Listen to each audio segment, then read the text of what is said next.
बहू ने धोखे से डायमंड हार खरीद लिया। मुझे तुम दोनों से इस धोखे की उम्मीद नहीं थी। नहीं मन था देने का तो साफ मना कर देते।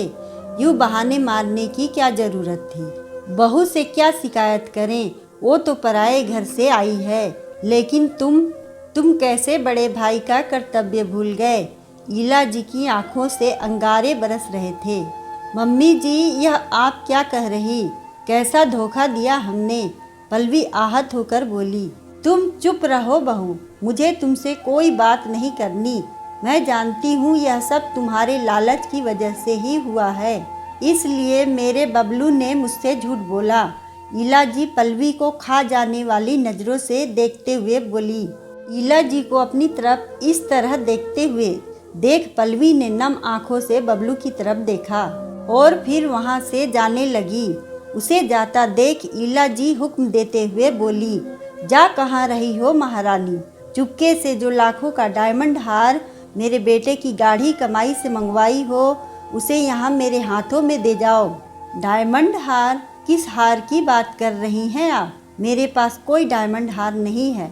पल्लवी आश्चर्यचकित थी ईला जी की बातों से। मम्मी, यह आपसे किसने कहा कि मैंने पल्लवी को डायमंड हार खरीद कर दिया, और वो भी लाखों की। बबलू भी हैरान था इस खबर से। किसने कहा, ये तुम क्या करोगे जानकर। अब चोरी पकड़ी गई है तो यह अनजान बनने का नाटक बंद करो और वो डायमंड हार मुझे दो। ईला जी बात सुनने को तैयार ही नहीं थी तो बबलू ने पल्लवी से कहा, पल्लवी, अब कोई फायदा नहीं सच छुपाने का मम्मी से। हम झूठ नहीं बोल पाएंगे। जाओ वो सेठ लाकर मम्मी को दे दो। बबलू ने पल्लवी को इशारे से कहा तो पल्लवी ने हाँ में सिर हिलाया।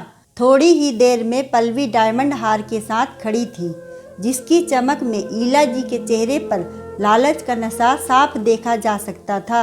उन्होंने छोटी बहू लता और बेटियों निशा और मिशा को आवाज़ लगाई। आवाज़ लगाते ही तीनों ऐसे दौड़कर आईं जैसे इंतजार ही कर रही थी बुलाने का। चारों का चेहरा डायमंड हार की चमक में और ज़्यादा चमक रहा था। आंखों ही आंखों में इशारा हुआ और ईला जी ने डायमंड हार तुरंत छोटी बेटी की तरफ बढ़ा दिया। ए ले मिशा, यही एक सामान रह गया था, ये भी रख ले। ईला जी ने हार मिशा को देते हुए कहा।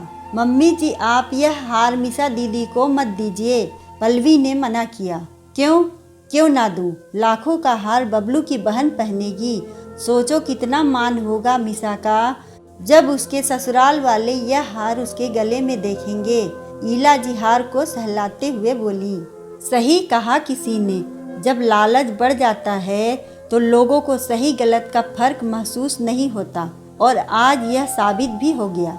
पल्लवी हमेशा कहती थी कि उसकी इस घर में कोई इज्जत नहीं।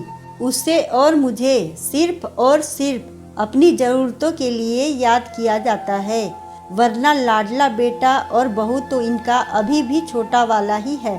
बबलू को अब गुस्सा आ गया था। क्या बोल रहे, लग रहा कि सच्चाई खुलने से दोनों का दिमाग चलना बंद हो गया है। निशा मुंह बनाकर बोली।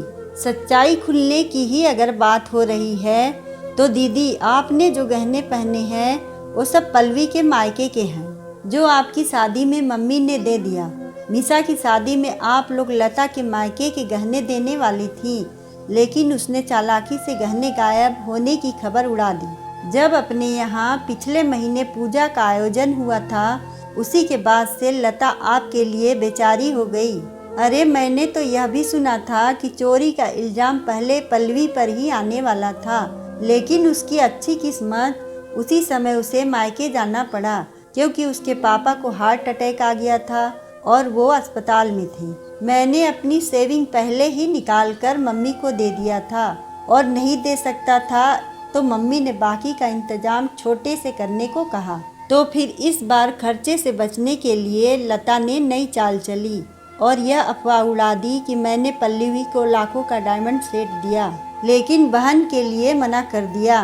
क्यों लता, सही कह रहा हूँ ना? बबलू गुस्से से लता को देखते हुए बोला। लता को झूठा साबित करने से तुम और पल्लवी सच्चे नहीं बन जाते।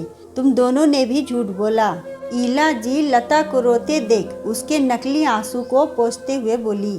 देख लिया आपने, आप हमेशा कहते हैं कि आपका परिवार आपको समझता है, उन्हें आपकी परेशानी समझ आती है, लेकिन इन्हें तो आप झूठे और चोर लगते हैं। न जाने कितनी उम्मीदें, ढेर सारे सपने, सभी कुछ आपने इन सभी पर लुटा दिया, लेकिन इन्हें कोई कदर ही नहीं। खुद के बच्चों की ज़रूरतों को नज़रअंदाज किया, लेकिन इन्हें पैसे देते रहे, और आज हमें धोखेबाज कहा जा रहा। क्यों, किस लिए?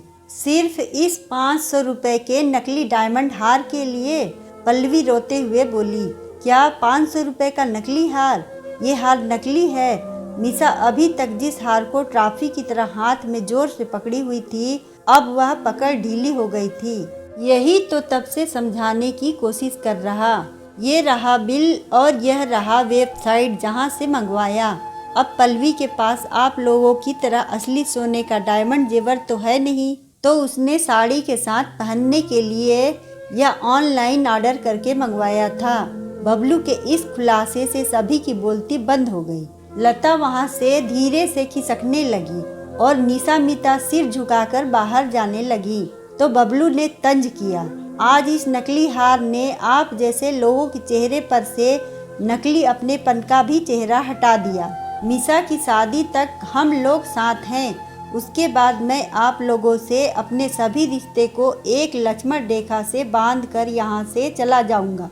बबलू की आंखें नम हो गई और वो पल्लवी का हाथ पकड़कर बाहर आ गया, क्योंकि आज अपनों पर से उसके विश्वास की नींव हिल चुकी थी। अगर आपको हमारी कहानी अच्छी लगे तो वीडियो को लाइक करें, चैनल को सब्सक्राइब करें और कमेंट में बताएं कि आपको कहानी कैसी लगी। धन्यवाद।